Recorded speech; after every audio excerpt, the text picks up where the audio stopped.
Hello and welcome to my video today. I'm going to be installing a direct wire USB kit for the Fisker Ocean.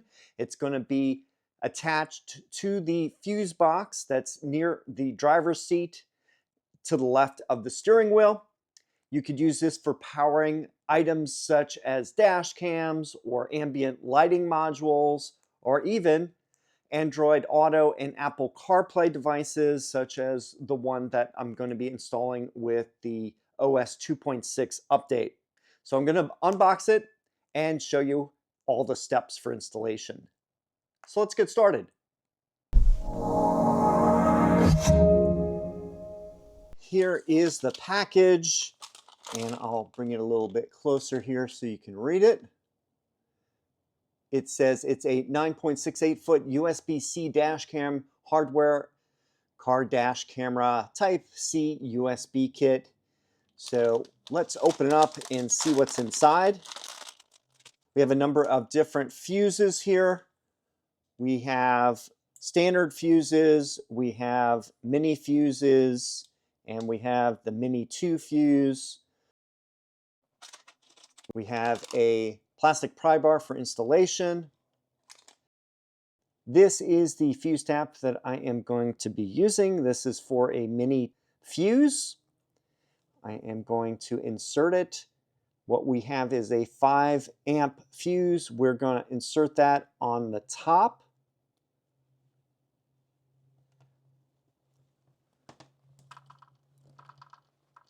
Make sure it is fully inserted.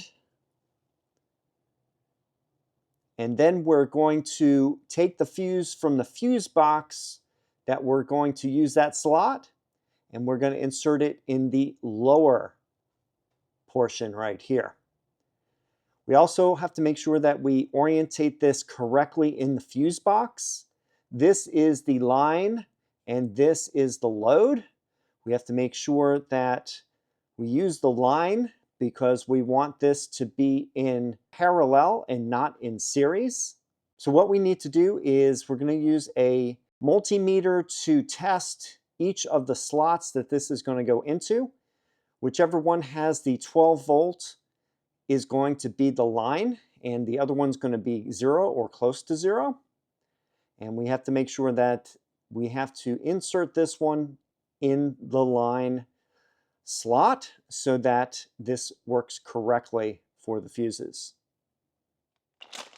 Next, we'll open the other bag.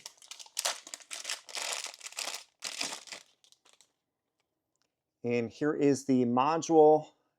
It has 2 wires leading off of it. We have the USB-C on this side, and we have the connections to the fuse box on this side. So let me untie these. The spade here with the black wire is for ground. We're going to be installing this on the door threshold area. There's a grounding bolt or grounding screw that we can use for that. And it's a little bit of a distance from the fuse box, so the nice thing is we can separate the wires so that there can be some distance between the two, so there should be plenty of room. On the other end is the line. This provides the power.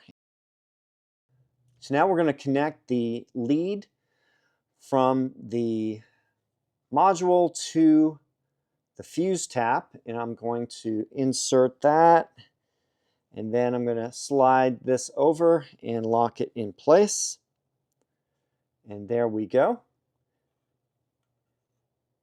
And then let's go back to the USB cable here.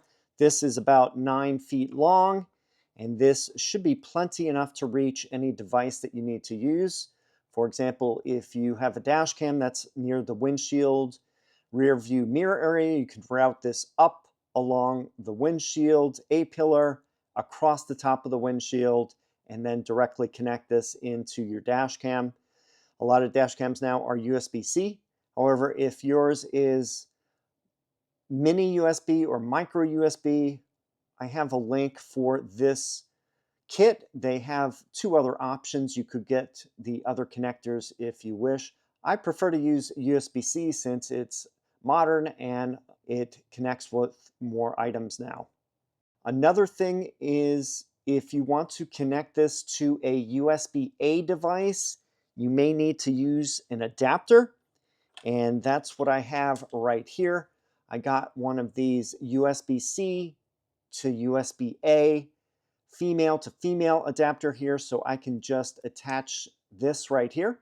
And then if I have a USB-A device, I can attach that right here. So for example, I can insert the cable there, and then that goes to the other device.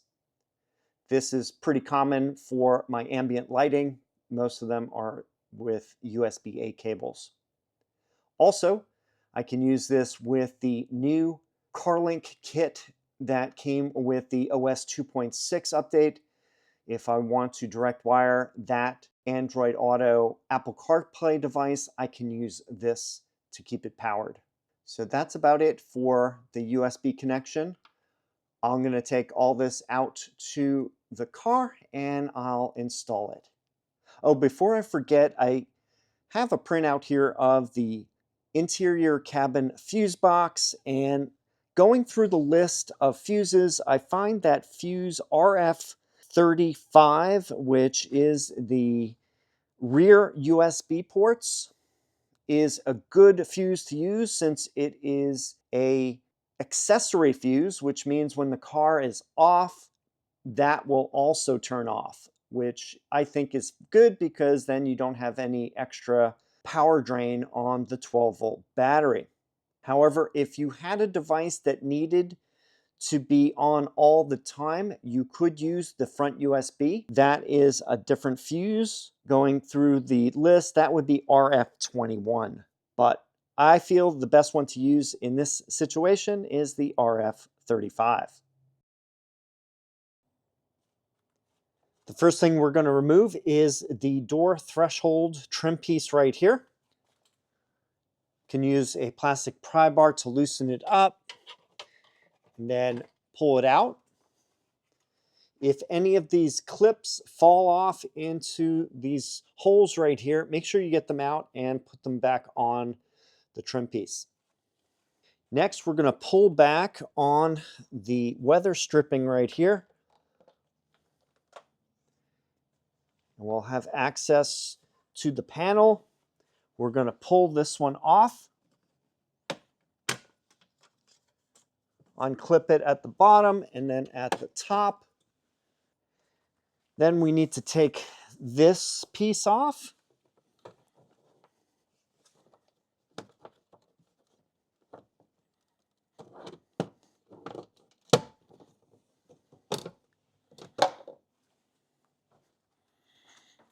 Next, we're going to take a T20 screwdriver and remove the screw right here. And as a tip, you really don't need to put this one back in. This will save time if you need to do this in the future. You will be able to pull this panel off by leaving all of this weather stripping and the trim panel back in. So there's enough screws holding this trim piece down here on that you really don't need to have the one in this location inserted. In previous videos, I showed you the lower panel there has about 4 screws holding it in place. If you remove those, then you can also take this piece out. However, if you just need to get to the fuse box, you can pull this down along this edge here without removing that bottom panel. You don't get as much access. It's a little tight. However, you can still reach the fuse box by just pulling this piece down.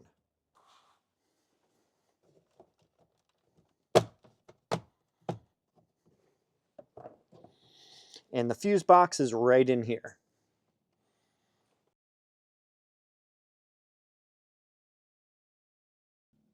RF35 is the fuse at the very end. It is 10 amps. I'm going to remove it right now.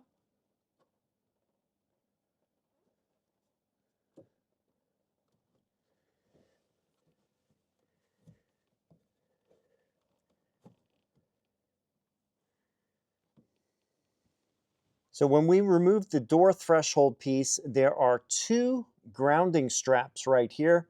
I'm just going to use the one that's closest to the fuse box, and that's where I'm going to attach that spade. In the meantime, I'm also going to be testing which of the slots is the line, which has the 12-volt power.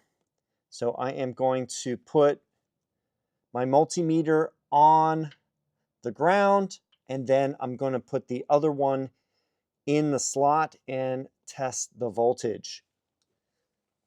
Since we're using an accessory fuse, we want to make sure the car is in ready mode before we do this test. And now I'm going to test the lower slot, and I am now going to press ground. And yes, I am getting 14, so that is good. Just to make sure, I am going to test the top slot there and put the sensor right there. And now I'm going to touch the ground. And I'm not getting anything. Here is the fuse from the fuse box. It is 10 amps. And I'm going to insert that right here.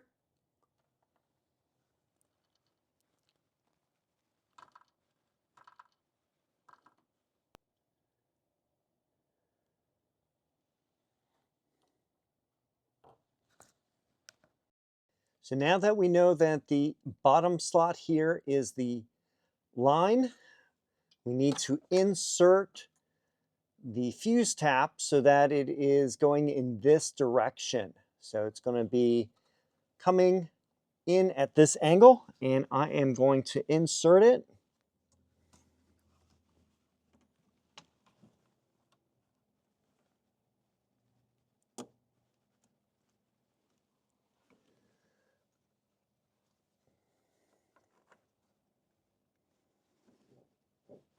And there we go. It is fully seated into the fuse box. So we have some area here where we can have the wiring come out. And then I'm going to have the ground go down here, and I'm going to have it attach to this point right there. Extend the wire down so we can reach that. And then I'm going to tidy it all up and use some zip ties to keep the wiring from moving around. I'm going to use a 10mm socket to loosen that bolt.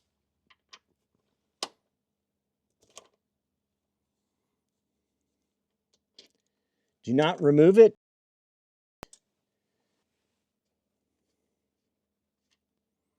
And then slide the spade behind here.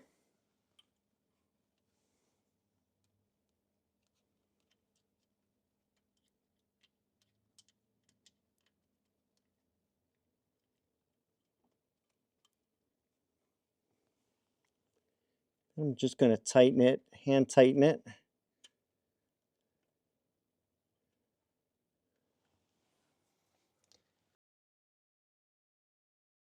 And then set the socket to tighten. And there we go. We are attached. We have the ground, and then we have the line. Then I'm going to just hide all these wires behind this trim panel. I'm going to give you a better look at that. So all of this extra wire can go behind here.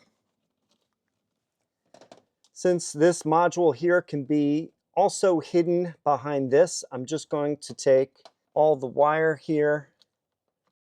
I already have a zip tie here, so I am just going to open this one up and reuse it for the module and the extra wires right there. And put all these guys right in this vicinity.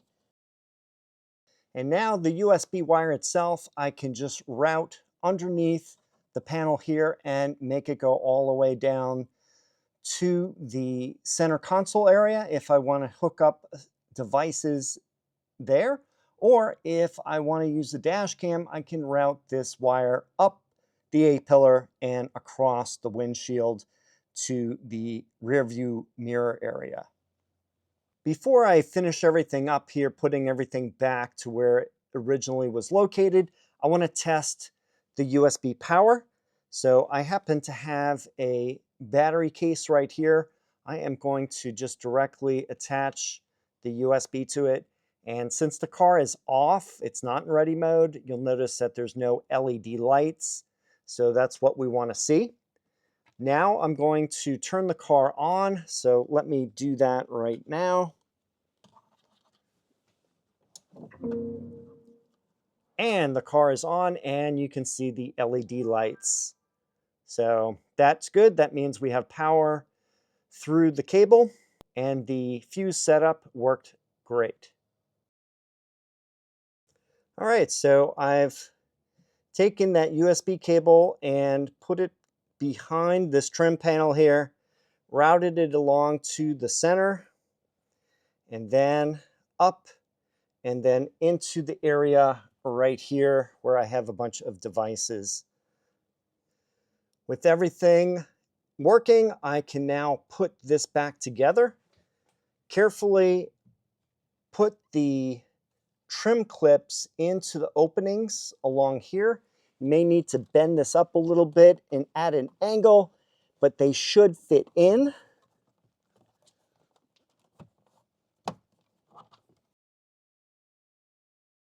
Right one first, then the left one, and then there we go.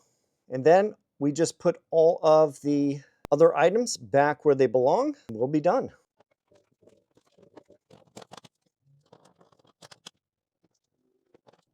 Well, there we go. Pretty easy to do if you want to add direct wiring to the cabin fuse box right near the steering wheel here. There are a number of different kits that are available online. I did the simple kit that just has one power line. There are others that, if you have a device such as a dash cam that can work while the car is parked, you may want to get that version that has two connectors. It's going to have an accessory connector and an always on line connector. This one is basically just an accessory connector. So a little bit more difficult with that one since you'll have to do the same fuse tap I did for that fuse. You'll have to do it for another fuse that is on all the time. And I'll give a list of all the fuses that I have suggestions for in the video description. I'll also give a list of the different fuse taps and kits that work with the car. And that's about it. It seems to be a pretty straightforward way of connecting your dash cam or other devices if you don't want to use the USB ports or the 12-volt outlet in the car. So just gives you more flexibility for power. If you have any questions or comments, please leave them down below. Thanks for watching, and I'll see you in the next video.